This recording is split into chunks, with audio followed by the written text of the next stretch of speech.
अनुष्ठान कराइए, कितना खर्चा लगेगा। हरिवंश पुराण भी सारा आधा से ज्यादा धन वो कोई दान, तुलादान, जौन दान रहे नहीं, बिना संतान के बड़ा सा बदला तो बहुत बदला बड़ा आज वो सरोवर के किनारे दुखी होकर के बैठा है, एक सन्यासी हम समुद्रता मृत्यु संसार सागरा। यदि तुमने जीवन में कभी भी शरणागति की होगी तो भगवान कहते हैं मैं स्वयं तुम्हारे उद्धार करने के लिए आऊंगा। भगवान आएंगे, भगवान के भजना के संग आएंगे, भगवान के रसिक आएंगे। उद्धार तुम्हारा कैसे होगा? तुम डूब रहे हो भंवर में, तुम बस बचाओ, बाकी मैं तुम्हारा उद्धार कैसे करूंगा वो नहीं रचेगा। मेरा क्षेत्र है तो उसमें दिमाग न लगा होगा। यदि चले गए रो रहा है, बड़ा दुखी है, क्यों बात क्यों दुखी हो? बच्चा नहीं है, बेटा नहीं है, घर सुना होगा, अरे बाप रे मैं तो तुम्हारा ललाट देख रहा हूँ, तुम्हारा ललाट देख रहा हूँ 7 जन्म तक तुमको कोई बाल बच्चा। और तो ब्राह्मण के कहते हैं जमीन नीचे से खसकना, एक जन्म में हम आत्महत्या करेंगे, 7 जन्म में यही कुल देखना पड़ेगा, ऐसे ही मानना पड़ेगा। बच्चा सब छोड़ करके हरि भजन करो, हरि भजन करो, हरि स्मरण करो, हरि संकीर्तन करो, हरि ध्यान करो, हरि शरणागति करो, ये सब बाबा जी उसको बताइए। मैं नहीं बता वो नहीं होगा, मैंने ब्राह्मण होगा पुत्रादि हुई हो या मेरे साथ शुष्क संन्यास का धर्म सूखा है, इसमें रस है। और हमारे यहाँ जब बच्चे आते हैं, छोटी सी कितना भी टेंशन हो, पुत्री बोली में पापा इधर आइए, वो सुन करके लगता है सारे उसको एंटीबायोटिक मिल गया, दिमाग का तापमान कम हो गया, एंटीबायोटिक मिल गया, तब कुछ पापा मेरे लिए क्या लाए, ये तो पापा मेरे लिए क्या लाए हैं, सब कुछ रसिकों ने स्त्री मोह से प्रबल बाल मोह बताया। बड़े बड़े योगी देखे गए हैं तो स्त्री मोह पर तो चलो विजय प्राप्त कर लेते, लेकिन बाल मोह में लट्टू हो जाते। एक बच्चे को आने की देरी है और उस बच्चे के इशारे पर वो इष्ट देव बालक राम भोलेनाथ नहीं, भगवान के बाल स्वरूप का ही स्मरण कीर्तन करते हैं। काट विशुद्ध के भी भगवान के बाल स्वरूप का ही स्मरण है। ज्यादा मुखी पकड़ा पड़ा तो जो ज्ञान देना जो नहीं तो डूबे और बड़े कैसे कहने की जाओ मर जाओ क्या बेटा सुनो, मैं तुम्हें फल लेता हूँ, जाओ इसको अपनी पत्नी को खिलाना, लेकिन कारक में जो लिखा हो तो मैंने लिखा है आप ये जरूर नकारात्मक को कोई भी जाने वाले उसे लेकर के फल लेकर के आया। अपनी पत्नी है, बहुत सुंदर है, धुलधुली है, नक्श शिक्षक श्रृंगारित है, उसको दिया है, ये फल लो, इसको तुम खा लेना। सब महात्मा ने दिया है, दशा जन्म संतान, सब तो सोची कि महात्मा की बात है, से दिया होगा आशीर्वाद तो संतान मिलेगा, मेरा शरीर देखने में कैसा लगेगा, मुझे सभी लोग अत्यंत ही सुंदर कहते हैं। वो जब स्त्री गर्भिणी रहती है तो उसका स्वरूप भी डब्बा जैसा हो जाता है, स्वरूप बिगड़ जाएगा। रात्रि में वो बच्चा कहीं चट्टी पेशाब करेगा, उसे दूर करना पड़ेगा। तो कहते हैं ना कि जब माँ घर में बच्चा लघु करता है तो माँ गीले पर सोती है, बच्चा सूखे पर सोता है, ये इतना सारा आफत। लेकिन अब की माताएं चालाक है, वो हनीज नहीं उसमें क्या करते हैं, मेरे बेटी में अच्छा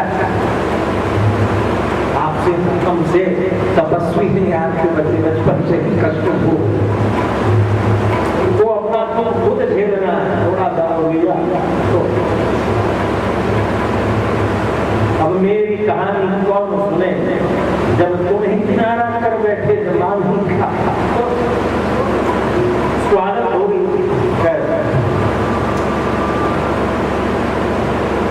सिर उछिल करके हाथ धो करके खाने वाले लोग अपने बच्चे के साथ है इतना हाइजीनिक कंडीशन नहीं। बहुत लोग मैसेज करते हैं महाराज जी इसके लिए क्या होगा, तेरे घर में कितना हाइजीनिक है मुझे मालूम, तू कितना हाइजीनिक है, तू कितना टेकन केयर, कितना केयरफुल है। तो इन सब दुखों से दुखी हो गए। उसने क्या किया, वो फल को रख दिया, गैया के नादी में गैया ने उसको खाया गया, उसको गर्भ ठहर गया। ये अपनी सखी के पास चली गई, अपने पति से बात करके कि मैं जा रही हूँ, बाबा जी ने दिया है, मुझे गर्भ जरूर होगा, उस गर्भ को मैं वहीं मेरा सेवा पानी होगा। और सत्य ये था कि उसकी सखी ने कहा था कि मुझे गर्भ है तुम टका देना, मैं ये गर्भ तुम्हें बेच दूंगी मेरे पति थोड़ा धन लेकर के। तो चली गई धुंधली अपनी सखी क्या, उधर से एक संतान धुंधुल लेकर धुंधली का बेटा क्या हो गया, धुंधुकारी। गैया ने उसी समय जन्म दिया एक बच्चे को, जो बच्चे का कान बड़ा सा गैया ने अरे आप एक संत की कृपा तेरे घर में था, भगवान ने छप्पर फाड़ के दिया। ये तेरी पत्नी आई तो बेटा को लेकर तो तेरे घर में जो गैया है उसने भी आया, उसका भी 5 मन नष्ट हो गया। तो क्या करे, कहता ना मैं जो गैया लाता हूँ वो बात हो जाती है, जो वृक्ष फल ला के आता है उसके फल नष्ट हो जाते हैं। मैं ऐसा भागा हूँ, आज तो गैया यही संतान दे दिया, तो उसका नाम रखा, उसका नाम धुंधुकारी महाकलह कुकर्ण संत की कृपा थी, इसलिए वो स्फुटित हुई।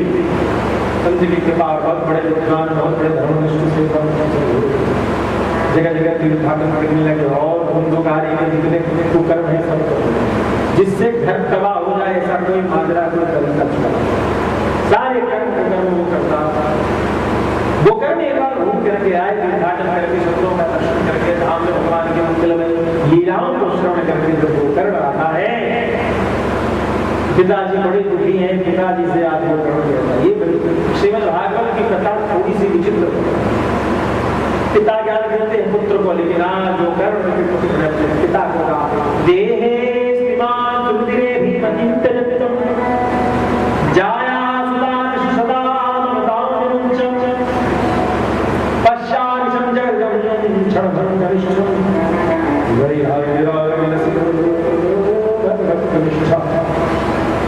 इस शरीर का हार मांस के इस पुतले में ज्यादा प्रेम न करो। और कहते कहते कहां तक चला गया, पत्नी बच्चे में प्रेम न करो, जाया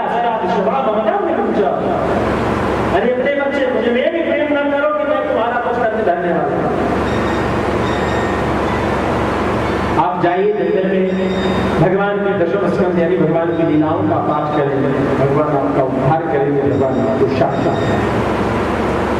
पिताजी चले गए जंगल में और वहीं सदन साधना करते हुए उधर मैया बची, ए बुढ़िया 2 पैसा कहाँ रखी, हंडी लग तैयार है, मार मार के चीज कर दूंगा, बताओ कहाँ पैसा है। क्यों वैश्याओं को से मर गई, याद वैश्याओं को देने के लिए मुझे लाभ से मारने को तैयार हो गया। आज धुंधली में जो संत की कृपा पर छल किया था, जो अपने पति से छल किया था, उसका परिणाम उसे मिला। पुत्र कहता है बता नहीं पाता, भूमि पेड़ बबूल आप कहां से मर गई, बहुत धन लाया। तो वैश्याओं ने देखा कि ये रोज चोरी करके धन लाता है, कहीं राजा ने इस पर इंटेलिजेंस बैठा दिया तो ये पकड़ाएगा, चोरी हुई धन की संपत्ति को राजा अपने कंचल में कर लेंगे, अब फिर से गरीब हो जाएंगे। वैश्याओं ने क्या किया, धुंधुकारी को गले में रस्सी बांध दी। लेकिन पापी को जीने की आकांक्षा ज्यादा रहती है, इसलिए वो जीता है, तड़प तड़प भी जीता है। भगवत जन्मानुरागियों के हृदय से जीने की आशा समाप्त हो जाती है, मात्र भगवत दर्शन की आकांक्षा रहती है, इसलिए उत्तरित मात्र किसी बहाने में उनका शरीर छूट जाता है। छोटा सा बहाना, क्योंकि उनके हृदय में जीने की आकांक्षा नहीं है, वो लट के नहीं क्योंकि शरीर तो ना सुनाने सत्य को स्वीकार करो। अतः वो मर नहीं रहा था, सत्ता का समूह सतम उनके पीछे चिपू अंगार 16 को ठोक दिया, जलते हुए अंगीठियों के चूल्हे के जो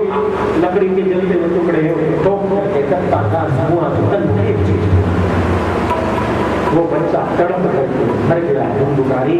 और आज वो कर्ण घूम करके आया है, उसको घर में आज सोया, दरवाजा बंद है।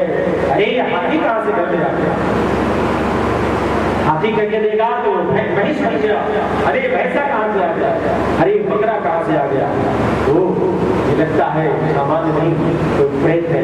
वो करने जल कौन? मैं अपना भाई नहीं उतारूंगा और अपने सारे पापों को संत के सामने स्वीकार। मैंने तुम्हारे निमित्त गया, श्राद्ध करा दिया, फिर भी तुम्हारा उद्धार नहीं हुआ।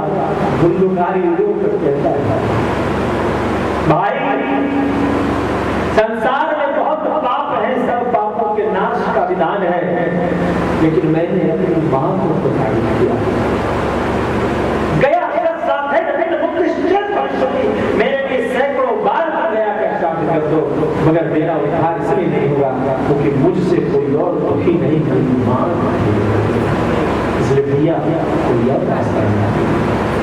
खोजते खोजते वो कर्ण में आकाशवाणी सूर्य के द्वारा जब मिली कि आप श्रीमद् भागवत की कथा कराएं, तो उन्होंने श्रीमद् भागवत की कथा आषाढ़ पक्ष के, आषाढ़ मास के शुक्ल पक्ष 9वीं तिथि को प्रारंभ की। पहले दिन की कथा में वो बांस का पहला गाछ, दूसरे दिन की कथा में बांस का दूसरा, और उस बांस के प्रति क्रमशः 7वें दिन की कथा में 7 गाछ पूज गए। उसमें से चतुर्भुजी स्वरूप निकला। वो कर्ण परमहंस हैं, उन्होंने कहा आप इनका उद्धार कर रहे, कथा तो सबने सुनी।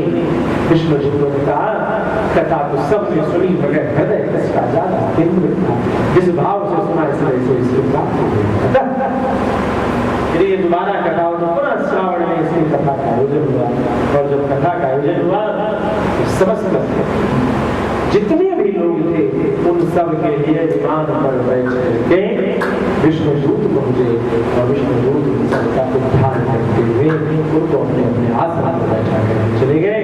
और गोलोक के लिए कोई विष्णुदूत नहीं, भगवान नारायण स्वयं उपस्थित हुए, जिन्होंने गोलोक ले जाने के लिए भगवान श्याम सुंदर कृष्ण के रूप में वहां आए, और भगवान कृष्ण ने आसन पर बैठा करके विमान पर बैठा करके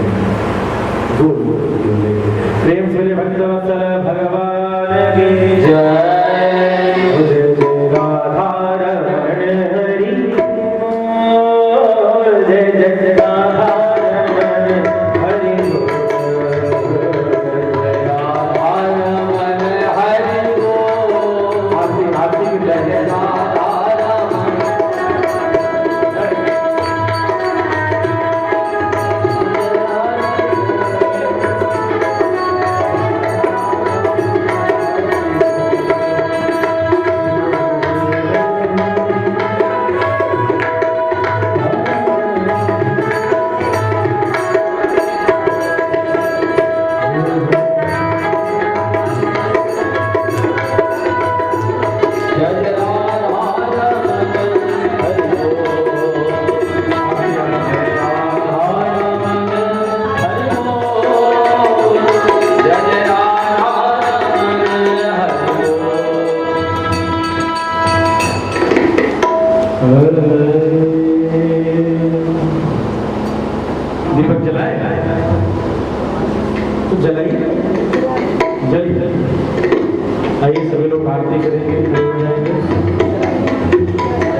चले जाए या मैं